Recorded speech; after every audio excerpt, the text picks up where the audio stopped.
The evolution of the thought pattern behind this was the fact that, we all start with the perpendicular injections. We all inject that way. And I hated that shelf. I hated the fact that I had to keep poke, poke, poke, poke, poke. And then you be like, okay, now I have this nice shelf and ledge.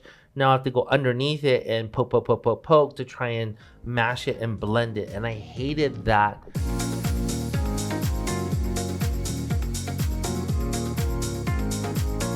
I was just figuring out how can I do this differently. And so somehow in my weird ass mind created this. And so if you're looking at it, it looks like a lollipop. What it is a combination of a depot with a retrograde.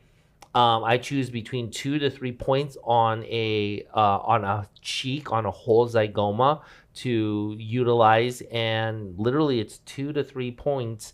I probably get very minimal to almost typically zero bruising with regards to this.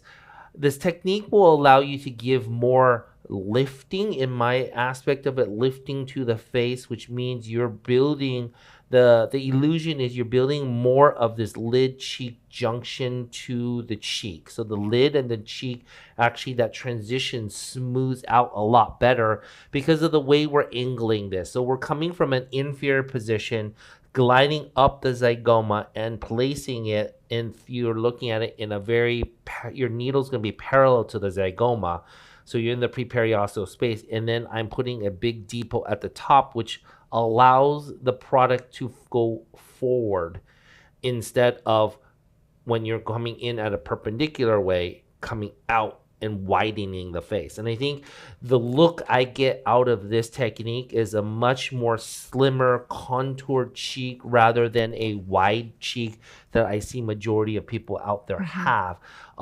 As well, I get a slimmer look to this cheek because I'm able to actually punch the product to go out or to work upwards with a little bit of contouring. So think of the depot as how you're lifting kind of the face or creating a contouring that starts at a higher position, and then the retrograde, the stick portion of the lollipop as being part of the contouring aspect there. So as it's coming out on the zygoma, you're literally building a stick which will create more contouring in this aspect of it. So you're putting a depot at the top of the zygoma, which pops this up, the cheek upwards, starts that positioning rounding out, and then as the stick comes out, you can put a thick stick, you can put a thin stick, depends how much tissue and heaviness they already have. If they already have thick tissue, you could put a really thin or almost no stick at all, and they already have a nice contouring. If they're really thin and very flat,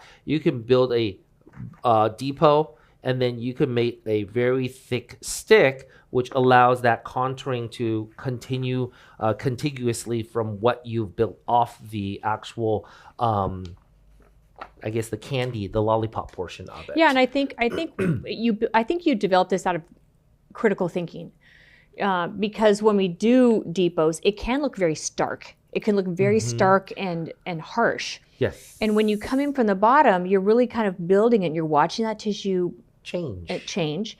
And instead of having to go in and blend, like a lot of people have to do, you're literally you're blending. You're like going a large depot and then larger thread, smaller threads. You're blending as you're going. Yep. So I think you brought this out of like critical thinking, like, okay, then I don't have to go all this blending down here. It's out of laziness, really. No.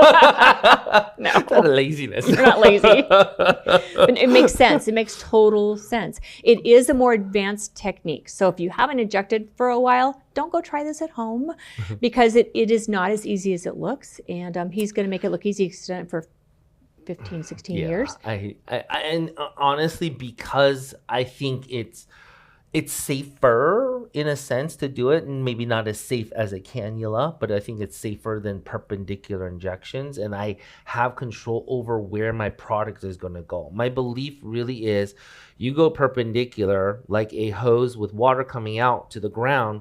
Can you really dictate and tell me where your product really goes? Majority of the times it's path of least resistance. Path of least resistance will go out and up the needle. And we've documented that in cadaver studies. Now, cadaver is not the end all because it's stiff tissue, but your product has the potential of climbing up the needle and has the potential of just spreading in a different way that you don't imagine it. Right. And majority of us are like, oh, I want to build right in here. Well, right in here, especially if you have a 1/2 inch, guess what you're doing? If you have thick tissue and that 1/2 inch doesn't get down to the bone, now you're putting extra pressure from the external onto the bone. So you're guaranteeing now that your product is not going to be where you want it to go, because you've now put extra pressure on the tissue, which forces extra pressure into this area, which now forces the product to go out, which means you've ended up with more product around the area than exactly where you want it to be. And this is why you end up overfilling patients' faces, is because you're not being precise about where you're putting your product. So versus when you're coming at an angle, I can guarantee that my product with the bevel up is going to be in front of my needle, because the tissue, the way that I'm approaching it, I'm going to be in one single plane, and the product is going to be in front of it. So it's not going to really slide as much back the needle itself. And on top of that, I am retrograding, so I'm getting a little bit of that slide onto the aspect of it. So this is where you need to be a little bit critical thinking as far as imagining the 3D nature and imagining where your product is. I think a lot of practitioners forget to feel the product. You see them just injecting, and then the first thing they do is squish, squish, squish. Once they take it out, well, you flattened out everything that you're trying to do. So this technique I really, really like, because it forces me to actually not to press, because my needle point is down here. I am using a longer needle, just FYI. We are using somewhere between a 3/4 inch to a 1 inch type of a needle. It gives me much more flexibility to actually do more fanning and create a better situation that I don't have to poke my patient as many times. So typically 2 to 3 pokes is all I do per side of the face. I can do 1 to 2 syringes very, very, very quickly. The difference with this technique as well is because we're not, typically you are hitting bone. And the freaky part about this is you're kind of almost free floating. Because when I hit the bone on the zygoma, what you're going to do is you're going to hit the bottom of the zygoma, back off a little, flatten your needle out, and then you're going to almost scrape along the zygoma as you're coming up to a high point. So your needle is never going to now touch the bone, because your needle is now parallel in the pre-periosteal space.